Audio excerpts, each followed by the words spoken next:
James Orengo ameamua kwamba wacha katambe. He has said that those who killed Raila Amolo Odinga, they are now walking free, auctioning the party and involving themselves towards destroying ODM party completely. The statement of James Orengo shocked me. In fact, the statement got me abruptly. And I was like, oh wow, is there something behind the scene here? Kuna kitu hapa. Kuna kitu hapa. I want us to listen to more details.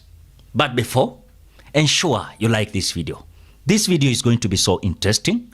When you like, you support the work that I'm doing in this channel. Thank you so much, ladies and gentlemen.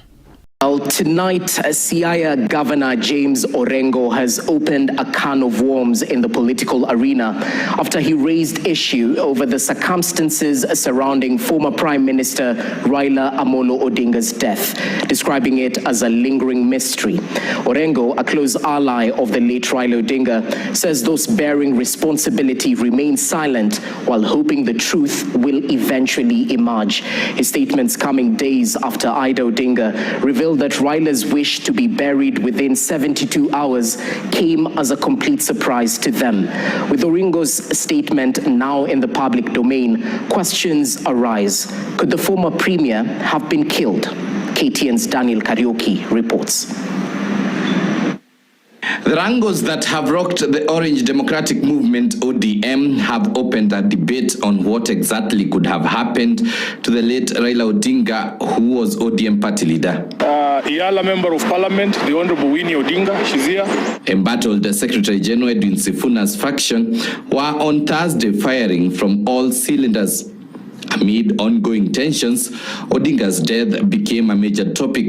Siaya Senator James Orengo ignited a debate on the circumstances that led to Raila's death. Without fear of contradiction, the death of Raila Amolo Odinga, which is still a mystery to a lot of us, those bear responsibility of the death of Raila Amolo Odinga are out there, and they are silent about it. Orengo's statement seemed to suggest someone could have been behind Raila's death. But I hope that one day we will determine the circumstances in which Raila Amolo Odinga passed away. Thank you. And that must be an objective that we must achieve. The comments echo earlier sentiments he expressed shortly after Odinga's passing, coming as he criticized President William Ruto's alleged interference in ODM affairs following Raila's death. He emphasized that uncovering the full truth should remain a key objective for justice and accountability. Today, I can say the spirit of Raila Amolo Odinga lives on. The former Prime Minister died late last year at the age of 80. He suffered a cardiac arrest while undergoing treatment in India. Reports from the hospital indicated he collapsed during a morning walk at the facility. His burial conducted 3 days later, something that caught his wife Ida Odinga by surprise. We didn't expect Raila to die at this time. It came to us as a surprise. And with it, another surprise that followed it was that he had asked if he could be buried within 72 hours. I don't know when he wrote this will of his to be buried at 72 hours, whether he wrote it in Kenya or somewhere else. Could Orengo be having information about Raila's death, that an individual was involved? And if any, who could have been involved? And why would he or she want Raila dead? Will the mystery be unearthed? After watching the video, where James Orengo is alleging that Raila Odinga's death was a mystery, and those who are behind the death of Raila, they are now the one auctioning the party, busy showing how they loved Raila Amolo Odinga, the way Raila was their hero. But listen, even in that burial of Raila Odinga in Bondo, let me tell you one thing. Majority of silly politicians who have always even declared that Raila Odinga should die came out crying more than even us, those who loved Raila Odinga. The same individuals who never even took their seriousness in the party, they're now busy lecturing everyone how the ODM party must join UDA or else you are being kicked out. Listen to me carefully. You know, hii kitu ya James Orengo inaweza kuja kimchezo hivi na kuna kitu James Orengo anajua. Na mimi wakati Raila aliingia kwa hii serikali, mimi nilikuwa na uoga ingine mbaya. Kwa sababu gani? The same guy who declared that alikuwa naenda kukutuma Bondo with even any means. The guy, when you were killed, or when you were declared dead, decided to give you a befit funeral, national and state funeral. And when look at even at that time, they were eulogizing Raila Odinga. They were even believing more than us who are supporting Raila Odinga. Look at how now ODM has been destroyed. Kuna mkutano ilifanywa jana na akina Jalango. It is so shameful that ODM party is being auctioned that now if there's a meeting, you'll find there's a half. If someone wears a scarf, a half of the scarf is yellow, a half of the scarf is orange. Or you'll find someone wearing two scarves, yellow and orange. Or the t-shirt branded with William Ruto's photos. And I asked here, Wakenya, how is it possible ODM Raila Odinga, the ODM that Raila Odinga built with the sweat and blood, now is being auctioned with a price that even if you look at, you are like, oh wow, it is only people like Junet Mohammed, Gladys Wanga, Oburu are going to benefit from this. By the way, when Raila Odinga died, myself, I knew it. Those brokers who even lied to Raila Odinga, wasted Raila Odinga while, of course, fighting for presidency, are the one now telling us how ODM should be. I even told you here, wenye waku kanyaga hata maandamano, sahi ndio wanatuambia vile wanajua maandamano.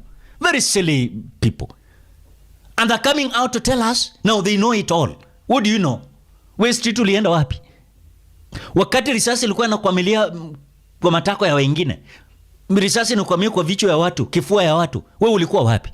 So ulikuwa kwa nyumba ukisema oh, ODM wana waste their time. Now you are saying that ODM is doing the right thing. It is not making any sense at all, Kenyans. I'm not convinced. So today the ODM party is good. But I told you here, if you are very keen, ODM party is going down by force, by fire. Reason being, those who are now telling us how ODM should be, these are brokers. These are politicians that even maandamano, they never went. Walijua kwamba wakienda watapigwa risasi. Wewe nikuulize tu usemezane ukweli. Uliona Junet Mohammed wapi kwa maandamano? Mimi nimeenda maandamano. Mimi nimeenda maandamano. And I can tell you, the maandamano whereby you're fighting the government, it is a life and death. Musidhani kwenda jikoni na koroga uji. It's a life and death. Hizi maandamano muliona wakati Raila anaongoza. You think it is easy? Do you remember in the year 2017 when Raila Odinga, while you were away and he came back from US, it was a total shutdown at CBD. I'm telling you, don't play with the government of the day. And that is the means they are using now to destroy the ODM. By the way, let me tell you, wale muko ODM na mmepanua mdomo kubwa kubwa hivi mnasema tuko two term. By the way, your division is the happiness of UDA. Ndio maana mkipiga kelele, mkirukaruka, mnatingiza manyungurushi yenyu State House, mnarukaruka mkikula mchele nyanyama. Ruto ameweka aspirants wake 600 wanaenda Nyanza. Kipanua mdomo hapo. Ati two term taka. Two term nini? Nini? Hao wananchi walimwaga damu wakati maandamano ya ODM, walikula hiyo two term. Acha upusi. You know, sometimes you look at even those who are singing two term, they have a big problem with their head. Mimi mwenyewe tuliona, I was a blogger when tulikuwa 2023 tukienda maandamano. Watoto wetu wakiuawa Kisumu Kondele, wamelalishwa hivi na wamefunikwa na nguo ya nyekundu, nguo ya red. Akenimile Odhiambo wakirukaruka wakisema, oh, Ruto anatulia watoto, oh, nini? What happened? Munasahau haraka hivi mbona? Why? Tukazika wengine Siaya, tukazika wengine Kisumu, tukazika wengine Homa Bay, tukazika wengine hapa Western, wengine wakazikwa Nairobi hapa. What are you talking about? You people are saying two term in ODM. ODM ilizaliwa kwa street, ikuzaliwa kwa boardroom na mabedroom. Vile Winnie Odinga alisema, this party was built by the people, by the sweat and the blood of the people. Compare all parties that has not been built by sweat, blood of the people. If it is not ODM party. Today, you have ignored the people who fought hard to maintain the party. You're telling us now, takataka. Hakuna bwana. Hapa tuambiane ukweli. Hiyo ni ukweli tupu. Alafu wanazunguka huku, wanamaliza mzee. Ladies and gentlemen, what do you think? Drop your opinion at the comment section below. Otherwise, thank you so much because of your great support. Please consider subscribing, liking, commenting, and sharing this video. Till you meet in another video.